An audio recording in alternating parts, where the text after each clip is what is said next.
Scott Fischer. When leadership and chaos collided on Everest, he was one of the strongest climbers in the world.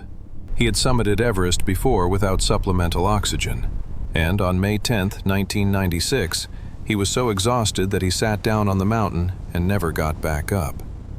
The question nobody wants to ask: was Scott Fischer already dying before the storm even hit? This is the story of Scott Fischer, the charismatic American guide who led mountain madness on Everest in 1996. Everyone talks about Rob Hall and the decisions that killed him, but Scott Fischer's death might be even more troubling. Because Scott didn't die making a heroic choice to save a client. He died because he was physically and mentally broken before summit day even started, and nobody, including him, was willing to admit it. This is a story about what happens when a leader pushes past the point where leadership is possible. Who was Scott Fischer? Scott Fischer was the opposite of a desk job.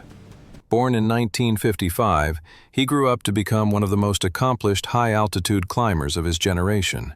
He summited K2, arguably more dangerous than Everest.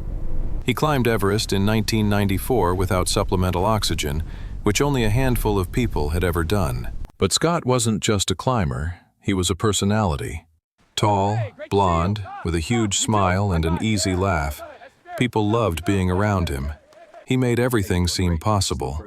He made hard things seem fun. In 1984, he founded Mountain Madness, a guiding company based in Seattle. The name said everything. This wasn't a buttoned-up corporate operation. This was adventure with a capital A. By 1996, Mountain Madness was competing directly with Rob Hall's adventure consultants for the high-end Everest guiding market.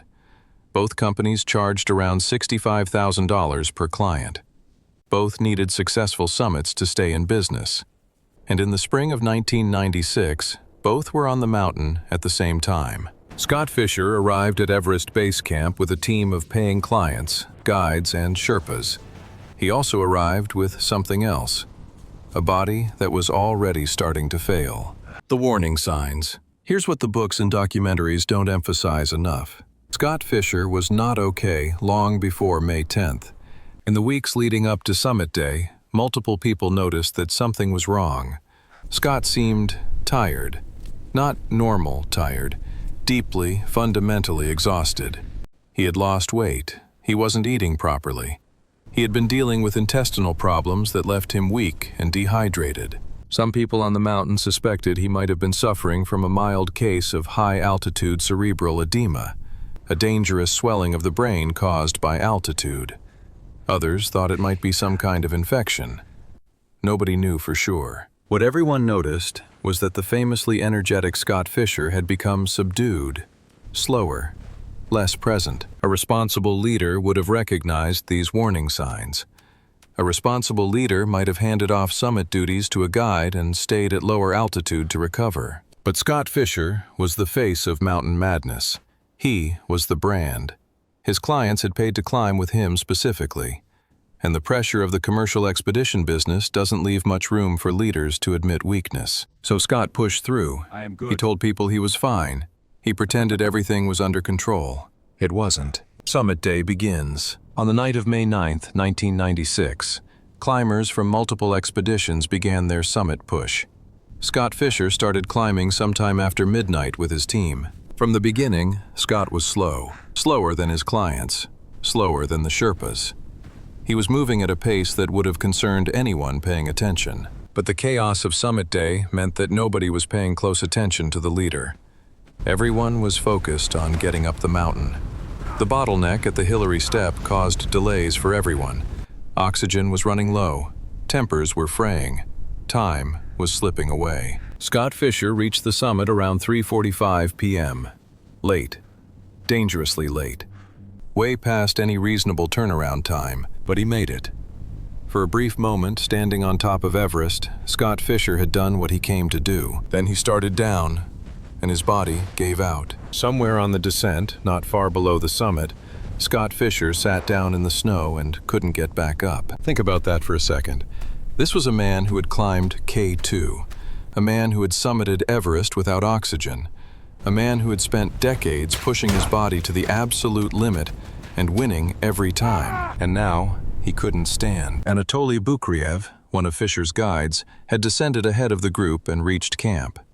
When he learned that Scott was in trouble, he climbed back up into the growing storm to try to help. He found Scott sitting in the snow at around 27,000 feet, barely conscious, unable to move. Bukriev tried to get Scott on his feet. He couldn't. Scott was too far gone. His body had simply quit. The storm was intensifying. Other climbers were scattered across the mountain, also in trouble. Bukriev made the agonizing decision to descend and try to help the others who might still be savable. He left Scott Fischer sitting in the snow, alive, but dying. The leadership vacuum. Here's the tragedy within the tragedy. On the day when Scott Fischer's team needed leadership most, their leader was incapable of leading. The Mountain Madness expedition descended into chaos because the one person who was supposed to be making decisions couldn't make any. Scott Fischer wasn't directing rescue efforts. He wasn't coordinating with other teams. He wasn't doing anything except slowly dying at 27,000 feet. His guides tried to fill the gap. Bukriev especially acted heroically, making multiple trips up into the storm to rescue stranded climbers. But Bukriev wasn't the leader.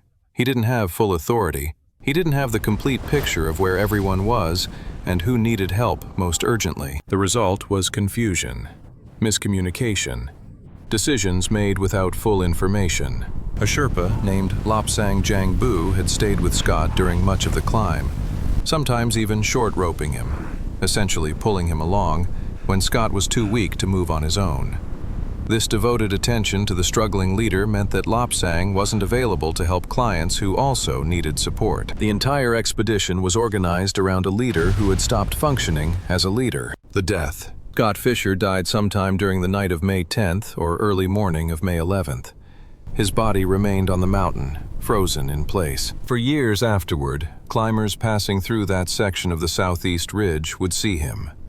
A permanent reminder of what happens when human limits collide with inhuman ambitions. His body was eventually moved off the main route by other expeditions, but he was never brought down from the mountain. The questions that won't go away. Scott Fischer's death raises questions that go beyond mountaineering. Should he have been climbing at all on summit day? The warning signs were there.